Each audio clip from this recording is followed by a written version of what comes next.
We've introduced a new race that is based off a walrus-type race called the Tuskar. They're from Warcraft 3: The Frozen Throne. They're kind of a nomadic race of traveling fisher people, kind of like based off Inuit or Eskimo-type tribes. They're based off a sketch that Sam Didier did, and it's just so cool now just to see how they came out, how the model came off, how they're animated, and their little snow caps, and just all the little goofy affects of their culture kit has really turned out. All right, here's a Tuskar and here's Wilford Brimley, and mix the two together, and that's your base, your base culture, and now run with it and see what you can come up with. And the character team, whether it's weapons or outfits, just did an outstanding job of like filling that out and making it real.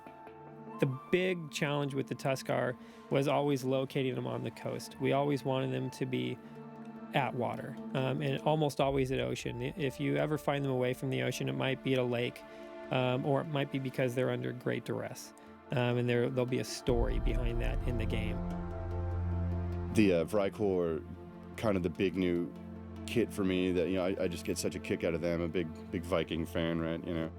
Big Mighty Thor fan. So having half giant Viking warlords creeping across the countryside is very rewarding from an artistic standpoint. That culture fits so well with this expansion, just the northern vibe of those guys, and kind of the style of their architecture and their weaponry and all that kind of stuff just fits really well with icy northern environments. We had to keep changing up the buildings as we worked on them, as they became werewolves, and then Vikings, and then giants, and then giant werewolf Vikings, and then werewolf Viking vampires, and they kept changing, and we tried to keep making the buildings relevant to what they were. They cared about the stuff that they made. They cared about their buildings, just like normal Vikings. You would see that everything was intricately carved, and it wouldn't just be a wood beam. It would be a wood beam that was carved into a dragon head that was then, had knotwork carved around it, and everything is detailed and ornate. The shapes of the Vrykor architecture really create interesting vistas, and as your far clip settles in, they just create the coolest like facades out there, across the landscape, giving it really gives Northrend its own kind of sense of uniqueness, at a cultural level. You should look really closely in the treasure room. There's something that the artist added to the room that's pretty neat. You just have to find it. You'll know it when you see it.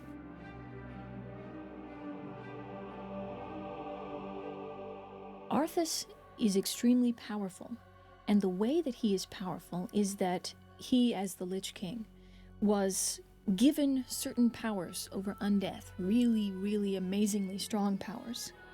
We have never specified where those powers came from. They had to come from somewhere. Certainly Ner'zhul, the original orc.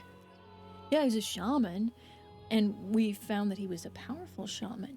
And even after he, really annoyed the elements by hanging out with demons, and he could still have visions, and then he found a way to, as is mentioned in Beyond the Dark Portal, he found a way to force the elements to yield to his will. And you see this by his extremely violent, twisted form of shamanic magic. It's no longer, winds, help me, reach my destination by filling my sail. It's, winds, lash that baby with the sand till the flesh is scoured from his bones, kind of thing. So that's definitely some interesting shamanic magic, but it has nothing to do with undeath, right? Shaman in general, we don't see that whole undead connection. So clearly when Kil'jaeden converted Ner'zhul's spirit into the Lich King, it wasn't just some kind of, I'm freeing you from all of your affection and all of this sentiment you used to have as an orc. You won't care about the orcs anymore, or, oh, those mean old humans. You'll pretty much want to kill everything and raise it into undeath. He also hooked Ner'zhul up some way, and we're going to have to go into that and figure out what empowers the Lich King and how to put a stop to that empowerment. We really wanted to put the Lich King, or Arthas, a lot more in your face, right? As you're questing through, even actually the low-level zones, you'll actually meet Arthas a few times. He's this guy who at one time was poised to be the next epic hero of the Alliance, and really made some bad decisions along the way. He was pretty much a mass murderer, culling poor Strathholm villagers. Oh, poor guys. They probably were expecting rescue. Not so much.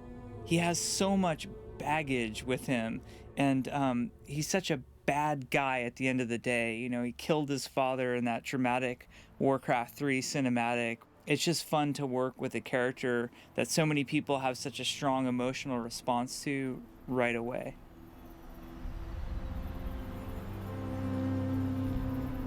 We're trying to get a little more personal with the quests. Certainly with the idea of just meeting Arthas early on, and kind of, meeting some of these villains, seeing what makes them tick over the course of your questing experience. It makes the overall story, in the big grand scheme, the villain you're fighting, a little bit more dimensional.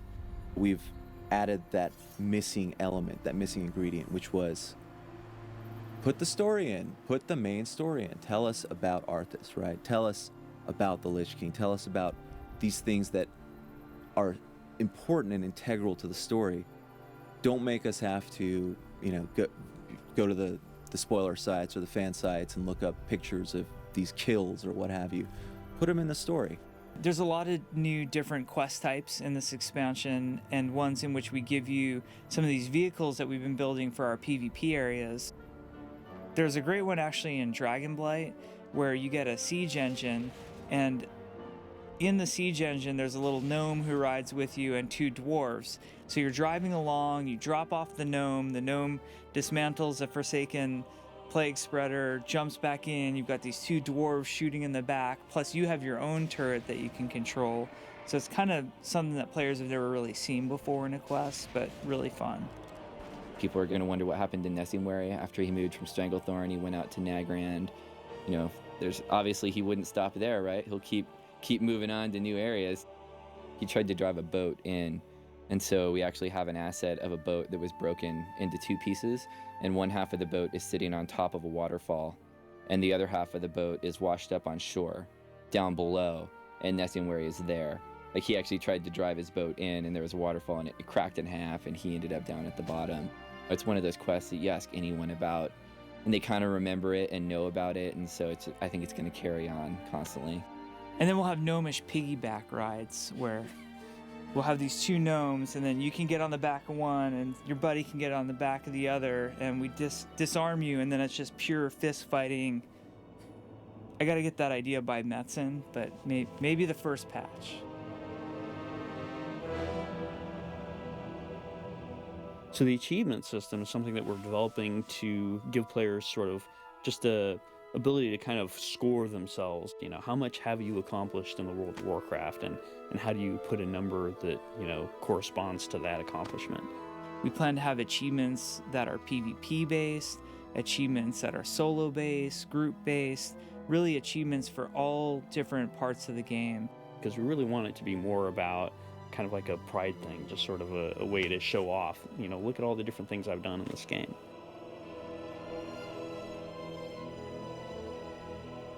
It's hard to quantify the creative process on this stuff. We have a giant team, all sorts of artists and designers, and everybody's super passionate, and we all consume pop culture, right? We're all geeks of varying stripes, and at the end of the day, we're all poring over the latest films or comics or novels and TV shows, and we're tripping out every Monday. We come in. Did you see Galactica last weekend? And just tripping out on just all the ideas that constantly flow out.